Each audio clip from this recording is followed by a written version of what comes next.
दोस्तों स्वागत है आप सभी का इस वीडियो में। जानेंगे मध्य प्रदेश विधानसभा चुनाव का ओपिनियन पोल।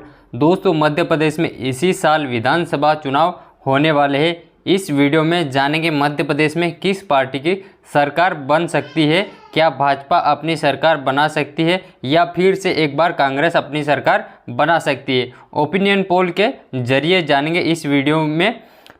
तो दोस्तों अगर वीडियो में फर्स्ट बार आए हो तो वीडियो को लाइक कर देना और चैनल को अभी तक सब्सक्राइब नहीं किया आपने तो चैनल को सब्सक्राइब कर देना और कमेंट करके अपनी ओपिनियन अपनी राय ज़रूर देना मध्य प्रदेश में किस पार्टी की सरकार बन सकती है। तो चलिए दोस्तों देखते हैं मध्य प्रदेश विधानसभा का ताज़ा सर्वे। दोस्तों मध्य प्रदेश में कुल सीटें की बात कर ले तो यहाँ पर 230 सीटें हैं। 230 में से किसी भी पार्टी को अगर सरकार बनानी है तो उस पार्टी को 116 सीट जितनी होगी तो उस पार्टी की सरकार बन जाएगा।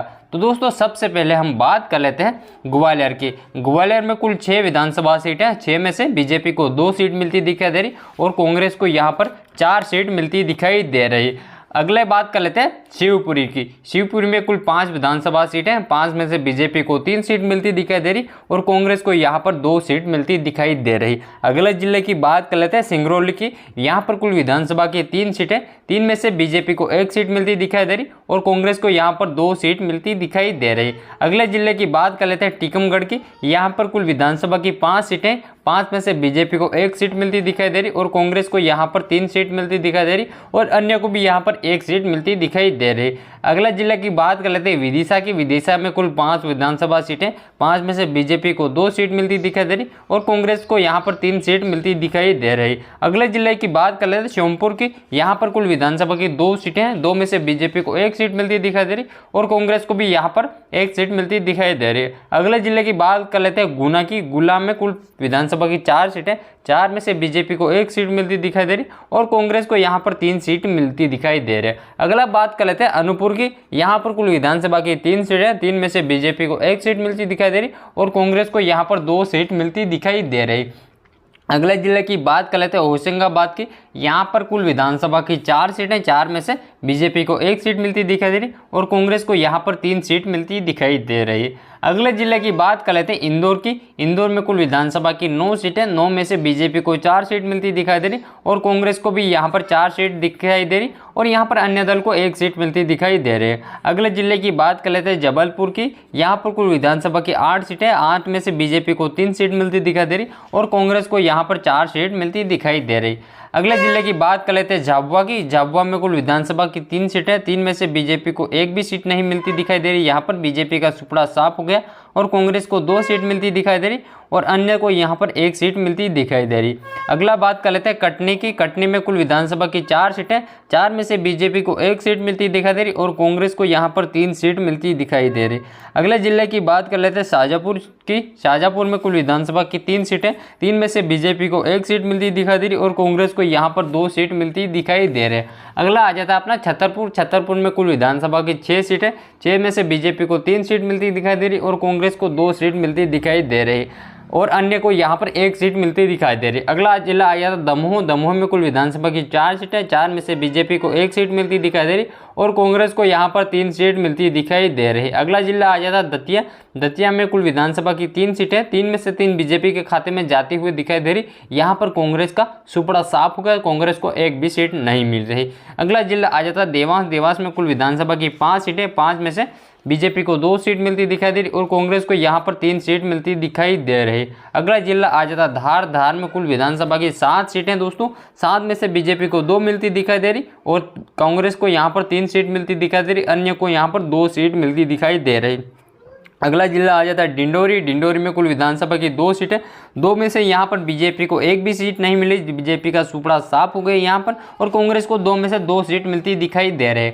अगला जिला आ जाता पन्ना। पन्ना में कुल विधानसभा की 3 सीटें, 3 में से बीजेपी को 1 सीट मिलती दिखाई दे रही और कांग्रेस को यहाँ पर 2 सीट मिलती दिखाई दे रही। अगला जिला आ जाता है राजगढ़। राजगढ़ में कुल विधानसभा की 5 सीटें, 5 में से बीजेपी को 1 सीट मिलती दिखाई दे रही और कांग्रेस को यहाँ पर 4 सीट मिलती दिखाई दे रही। अगला जिला आ जाता है रतलाम। रतलाम में कुल विधानसभा की 5 सीटें, 5 में से बीजेपी को 2 सीट मिलती दिखाई दे रही और कांग्रेस को भी यहाँ पर 2 सीट मिलती दिखाई दे रही और अन्य दल को यहाँ पर 1 सीट मिलती दिखाई दे रही। अगला आ जाता है सागर। सागर में कुल विधानसभा की 8 सीटें, 8 में से बीजेपी को 2 सीट मिलती दिखाई दे रही और कांग्रेस को यहाँ पर 6 सीट मिलती दिखाई दे रही।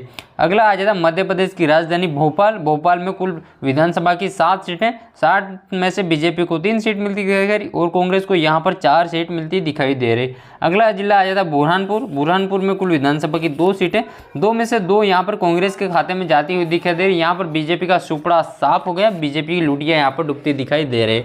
अगला आ जाता है अशोकनगर। अशोकनगर में कुल विधानसभा की 3 सीटें, 3 में से बीजेपी को 1 सीट मिलती दिखाई दे रही और कांग्रेस को यहाँ पर 2 सीट मिलती दिखाई दे रही। अगला जिला आ जाता है बढ़वानी। बढ़वानी में कुल विधानसभा की 4 सीटें, 4 में से बीजेपी को 1 सीट मिलती दिखाई दे रही और कांग्रेस को यहाँ पर 2 सीट मिलती दिखाई दे रही और अन्य को यहाँ पर 1 सीट मिलती दिखाई दे रही। अगला जिला आ जाता है बैतूल। बैतूल में कुल विधानसभा की 5 सीटें, 5 में से बीजेपी को 2 सीट मिलती दिखाई दे रही और कांग्रेस को यहाँ पर 3 सीट मिलती दिखाई दे रही। अगला जिला की बात कर लेते हैं मंदसौर की। मंदसौर में कुल विधानसभा की 4 सीटें, 4 में से बीजेपी को 2 सीट मिलती दिखाई दे रही और कांग्रेस को भी यहाँ पर 2 सीट मिलती दिखाई दे रही। अगला जिला की बात कर लेते हैं नरसिंहपुर की। नरसिंहपुर में कुल विधानसभा की 4 सीटें, 4 में से दोस्तों बीजेपी को 1 सीट मिलती दिखाई दे रही और कांग्रेस को यहाँ पर 2 सीट मिलती दिखाई दे रही और अन्य को यहाँ पर 1 सीट मिलती दिखाई दे रही। अगला जिले की बात कर लें नीमच की। नीमच में कुल विधानसभा की 3 सीटें, 3 में से बीजेपी को 1 सीट मिलती दिखाई दे रही और कांग्रेस को यहाँ पर 2 सीट मिलती दिखाई दे रही। अगले जिले की बात कर लेते हैं उज्जैन की। उज्जैन में कुल विधानसभा की 7 सीटें, 7 में से बीजेपी को 3 सीट मिलती दिखाई दे रही और कांग्रेस को यहाँ पर 4 सीट मिलती दिखाई दे रही। अगला जिला आ जाता है अपना उमरिया। उमरिया में कुल विधानसभा की 2 सीटें, 2 में से बीजेपी को सुपड़ा साफ हो गया, बीजेपी को 1 भी सीट नहीं मिलती दिखाई दे रही यहाँ पर और कांग्रेस को यहाँ पर 2 में से 2 सीट मिलती दिखाई दे रही। अगला आ जाता है भिंड। भिंड में कुल विधानसभा की 5 सीटें, 5 में से बीजेपी को 2 सीट मिलती दिखाई दे रही और कांग्रेस को यहाँ पर 3 सीट मिलती दिखाई दे रही। अगला आ जाता है मुरैना। मुरैना में कुल विधानसभा की 6 सीटें, 6 में से बीजेपी को 2 सीट मिलती दिखाई दे रही और कांग्रेस को यहाँ पर 4 सीट मिलती दिखाई दे रही। अगला जिला आ जाता है आगरमालवा। आगरमालवा में कुल विधानसभा की 2 सीटें, 2 में से बीजेपी को यहाँ पर 1 भी सीट नहीं मिलती दिखाई दे रही और कांग्रेस को यहाँ पर 2 में से 2 सीट मिलती दिखाई दे रही। अगला जिला आ जाता है अलीराजपुर। अलीराजपुर में कुल विधानसभा की 2 सीटें, 2 में से यहाँ पर बीजेपी को 1 भी सीट नहीं मिलती दिखाई दे रही और कांग्रेस को 2 में से 2 सीट मिलती दिखाई दे रही। अगला जिला की बात कर लेते हैं सीहोर की। सीहोर में कुल विधानसभा की 4 सीटें, 4 में से बीजेपी को 3 सीट मिलती दिखाई दे रही और कांग्रेस को यहाँ पर मात्र 1 सीट मिलती दिखाई दे रही। अगले जिले की बात कर लेते हैं रीवा की। रीवा में कुल विधानसभा की 8 सीटें, 8 में से बीजेपी को 2 सीट मिलती दिखाई दे रही और कांग्रेस को यहाँ पर 5 सीट मिलती दिखाई दे रही और अन्य को 1 सीट मिलती दिखाई दे रहे। अगले जिले की बात कर लेते हैं सतना। सतना में कुल विधानसभा की 7 सीटें, 7 में से बीजेपी को 2 सीट मिलती दिखाई दे रही और कांग्रेस को 5 सीट मिलती दिखाई दे रही। अगले जिले की बात कर लेते हैं शहडोल की। शहडोल में कुल विधानसभा की 3 सीटें, 3 में से बीजेपी को 2 सीट मिलती दिखाई दे रही और कांग्रेस को यहाँ पर 1 सीट मिलती दिखाई दे रही। अगले जिले की बात कर लेते हैं खरगोन की। खरगोन में कुल विधानसभा की 6 सीटें, 6 में से बीजेपी को 2 सीट मिलती दिखाई दे रही और कांग्रेस को यहाँ पर 3 सीट मिलती दिखाई दे रही और अन्य को भी यहाँ पर 1 सीट मिलती दिखाई दे रही। अगले जिले की बात कर लेते हैं सिद्धि। सिद्धि में कुल विधानसभा की 4 सीटें, 4 में से बीजेपी को 1 सीट मिलती दिखाई दे रही और कांग्रेस को यहाँ पर 3 सीट मिलती दिखाई दे रही। अगले जिले की बात कर लेते हैं बालाघाट की। बालाघाट में कुल विधानसभा की 6 सीटें, 6 में से बीजेपी को 1 सीट मिलती दिखाई दे रही और कांग्रेस को यहाँ पर 5 सीट मिलती दिखाई दे रही। अगले जिले की बात कर लेते हैं सिवनी की। सिवनी में कुल विधानसभा की 4 सीटें, 4 में से बीजेपी को 1 सीट मिलती दिखाई दे रही और कांग्रेस को यहाँ पर 3 सीट मिलती दिखाई दे रही। अगले जिले की बात कर लेते हैं छिंदवाड़ा की। छिंदवाड़ा में 7 विधानसभा सीटें, 7 में से 7 कांग्रेस के खाते में जाती हुई दिखाई दे रही। यहाँ पर बीजेपी का सुपड़ा साफ हो गया, बीजेपी की लुटिया डूबती दिखाई दे रही क्योंकि दोस्तों ये वाला गढ़ माना जाता है कमलनाथ का, पूर्व मुख्यमंत्री कांग्रेस के।